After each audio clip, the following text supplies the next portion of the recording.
Everybody, welcome to our 7th edition of Sit Down with the Boss. Today we got Coach Dale. Would you introduce yourself and kind of give a little introduction to who you are? Dale Perryman, Corpus Christi native, future coach, going to school for teaching, close to graduating, um, from the north side of Corpus Christi, you know. Already. How did it feel growing up on the north side of Corpus Christi? Uh, I mean, I embrace it. It had its ups and downs, but I'll never forget where I come from or be ashamed or embarrassed or nothing like that. Pretty much everywhere you go, ups and downs, what you make of it. Already. Now, what I be trying to get the youngsters to see when I bring on a young man like yourself is the environment that they grew up in. You had the same environment, the same impact they had. Tell us a little bit about the police activity that you seen when you was younger. I mean, you see a lot of it. Patrol, raids, stuff like that. Stereotyping, racial profiling, and stuff like that. But it's just about how you move, really, pretty much, as far as avoiding it and stuff like that. But you've seen a lot of it. And the Hill Store. A lot of rappers rap about this Hill Store, but to us in that neighborhood, it was a neighborhood store. What were some of your stories you can remember from the Hill Store? I was real young, so I can't really remember back many of them, but I do have a few.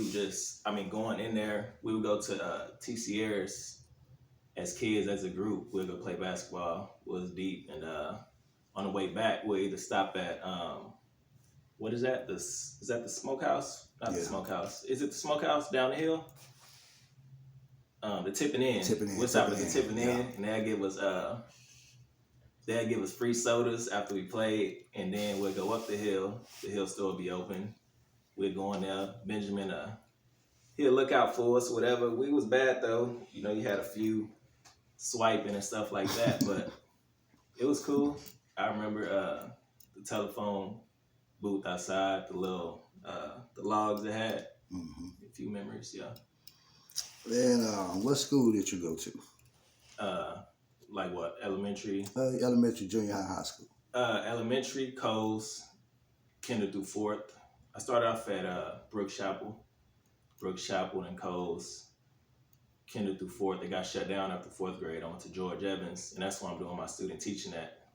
And I'm with my same PE coach from when I was in the 5th grade. So it's a unique experience. So Coles, George Evans, 6th and 7th grade, Winsell. Actually, at the end of my 7th grade year, I went to transfer to Caffey because Billy he had left Winsell and went and checked in at Caffey, so I left too. So end of 7th grade, all of 8th grade, Caffey Middle School, and then high school, Roy Miller, all 4 years. And basketball. I know you have a love for basketball. What is your connection with basketball? I mean, it's everything, really. I would say that was really growing up. That was my outlet. I feel like basketball, I wouldn't say saved my life, but it kind of put me, it allowed me to travel and see other things that was, away from the environment I was in at the time. I developed a lot of friendships, basketball, seen a lot of places, just fell in love with it. Like I said, it was my outlet. So, even to this day, it's, I find the most joy in that. Pretty much.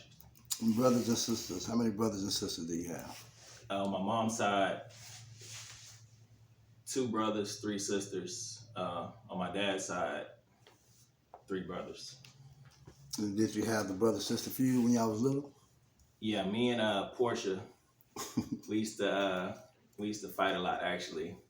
I don't know for what, but just a little, I don't know, brother-sister relationships. But yeah, I would she would be doing something to me or picking on me or whatever, and we'd be in the living room, and I had a little temper pretty much when I was little, so I'll do something, but anyway, she'll start running to her room, and I'll be chasing after her, and she'll hurry up and shut the door. But at times, I was able to still get an arm in the door, and when you went in her room right here to the right, she had a TV stand and a TV, but she would always keep all her personal stuff, I guess, on the TV stand. So like deodorants, whatever. So it was right there when you open the door. So I had my arm in there, and I was able to. At times, I was knocking it all out. So yeah, but I love it to death. And which one of your coaches in school, either junior high, high school, was your biggest influence? Middle school or high school? I would say they all influenced me in different ways, but I spent the most time with my high school coach. I mean, due to it being 4 years. So he definitely, I would say he pushed me to be great. He always wanted the best of me, I would say, and he believed in me, and he pushed me past my limits. So if I had to pick, I would probably say my high school coach due to me spending more time with him. Okay. And I know you played basketball your whole life. You're a little Billy. You just brought up Billy a while ago. Tell us a little bit about your relationship with Billy. Oh, that's my brother. Yeah. Got a portrait of him right here. We did everything together. We matched all the way until probably like late middle school, high school, but we would have the same clothes on as far as we'll be like matching outfits, whatever. We did everything together. You couldn't go nowhere where if he just went, they'll ask where Dale at. If I went somewhere, they asked where Billy at. They referred to us as Billy and Dale. So yeah, it's my brother. And in basketball, did you ever go like to the playoffs or anything like that? Yeah, so it goes back to I started playing travel basketball. I was, I think, third grade, and Poopa was the one that actually got me and Billy into doing that. I remember vividly. I was sitting on the back of somebody's car, me and Terry McGee, and Poopa walked up and he was like, I think he asked if I knew Ernest Deming or something like that. But basically, if I wanted to start playing basketball for him, in other words, and it started from there. So, like I said, we did a lot of traveling, and we had a good team, so we won a lot then. And then as far as the playoffs and stuff, middle school, 7th grade, we made the playoffs. We lost in the championship to Grant Middle School, so we went. That was the only game we lost. So we won 17-1. 8th grade, we didn't lose at all at Caffey. And then I made the playoffs every year in high school. My freshman year, we lost the first round playoffs. Second year, we lost in the regional finals. The game before the state tournament, we lost to Oso. My junior year, we went all the way to the state tournament in Austin. We lost the last game. And then my senior year, we lost in the third round to Laredo Nixon, and they beat us 3 times that year. We couldn't beat them. So yeah, went to the playoffs pretty much every year. And what kind of made you decide to get into coaching? Into coaching, I mean, just being able to, influence the younger generation, pass down what I do know and my knowledge about the game and just life itself to younger men, specifically those who come from the same things I come from. And then just still being around the game. So, like I said, I got a passion for basketball, so it will make it that much easier if I'm not playing it, to just coach it. Yes. Now, every family that I interview, we all have a grandmother. We have somebody that was close to us that we probably done lost. I mean, yours would be grandma. Yeah. Tell us about what it was like before grandma passed and what life was like after grandma. Well, before she passed, I would say the family was more tight-knitted, and then after she passed, it was kind of, not the same. She kept everybody together. We all went to her house on the holidays. We spent the holidays over there, so now it's pretty much, that we do the holidays here at my mom, so, I mean, that aspect had changed, so, yeah. Yeah, speaking of your mom and dad, give us the name and just give us how you feel about your mom and dad. My mom, Cynthia Perryman, my dad, Dale Thomas. I mean, I think everybody know how I feel about my mom and dad, but how close I am with my mom and what she means to me. My dad, the same. Got nothing but love and respect for him, so I love my parents dearly. And how do you feel about the young people that, I can't say everybody disrespecting their parents, but the few that you'll see that seem to be going past normal levels of disrespect with their parents nowadays. Yeah, I don't agree with it at all. I think I made that mistake like once being little. I did something, I don't know, but I just remember how I felt afterwards and it wasn't a good feeling. I was real young though. I think I might have like said something or something like that to my mom, but I just know how I felt afterwards and it wasn't a good feeling, like I said. But I don't know. I don't think it's cool personally. I think like you only get one mom and dad, so and I know that no matter what you may say or do out of anger, and treat them at a certain time, if something's to happen to them, everybody gonna feel that pain. So I don't agree with it at all, honestly. And for young men out there that's growing up in these environments that we grew up in, me myself, I ain't do right.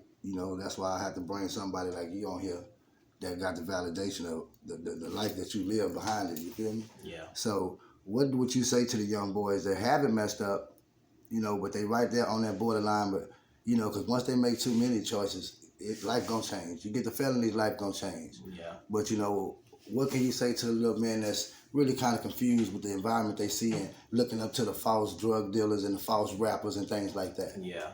I mean, all it takes is one mistake. I mean, that's all it takes. I would say just to, find your purpose. Don't be a leader, not a follower. Don't be easily influenced. Stay strong-minded. Like I say, find your purpose. Do what makes you happy. Don't get easily swayed into something you don't really want to be doing.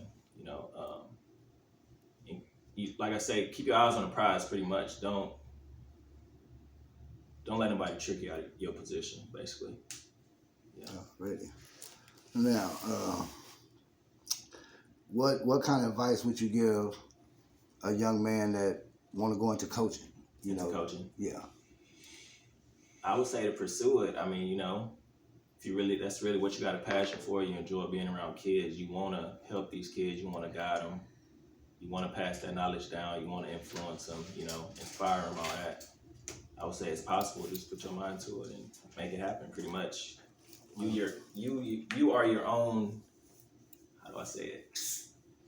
I mean, if that's something you really want to do, can't nobody stop you but you, really. So yeah. And how does it feel to go back to your school and be a coach and be an influence? Yeah. On the children that grew up looking at you play. Yeah, it felt good. So I don't know if a lot of people really know this. I think a lot of people confused. But so the Miller situation, that was I was able to do that because I'm currently still student teaching. So Evans, put me in that position, Coach Evans, to make that happen, to get that opportunity and experience. So I'm not technically hired on there. So next season, I don't know. Mm-hmm. I would have to apply if they had an opening to actually be there. Mm-hmm. So that was just for the time being. But I mean, it felt good. I think a lot of people was happy to see me on the sidelines, and it was more so of a learning experience to me. But I did, try to soak up everything I can, help out where I could, anything like that, and it was nice. Speaking on Coach Evans, what kind of personality is he? Coach Evans? Yeah. Let's see. He actually real like kind of, I would say, laid back, calm, but when it comes to sports, he can be he's real passionate. Yeah. Fiery. Already. How about Coach John Wimbush? Wimbush, he kind of laid back too, really. Wimbush, he's not really like super loud and stuff like that, but really, he's very intelligent, actually, Coach Wimbush. Yeah. Now, what can we expect next in the life of Mr. Dale? Well, I'm about to graduate. I've been applying everywhere, so I'm going to be teaching. So far, I'm only certified in PE, physical education, but as soon as I graduate, I'll be able to challenge other tests to get certified. So I'm going to challenge like math 4 through 8. I want to be certified in math, SPED, so special education, to become more marketable and set myself up to be in the right positions pretty much. So I'm going to be teaching, and also potentially coaching. I think I've actually applied to a few coaching gigs, so I've just been interviewing as of lately and trying to figure out my next step. Already now, if you had to go choose a college level, let's say if you coached on college level, what team would you really like to coach? College level. Let's see. I would say, UT just because that's like the home team pretty much, local capital of Texas where I'm from. But honestly, I like the big name schools, like the sound of one of those. So, my ideal or, something that's, I guess you can say far-fetched as of now, but, you got Duke, Villanova, something like that. Mm-hmm. Yeah. Now, before we go, sister, brother, friends, anybody want to give a shout out to that might be watching right now? The whole family and, everybody who support me, my girl.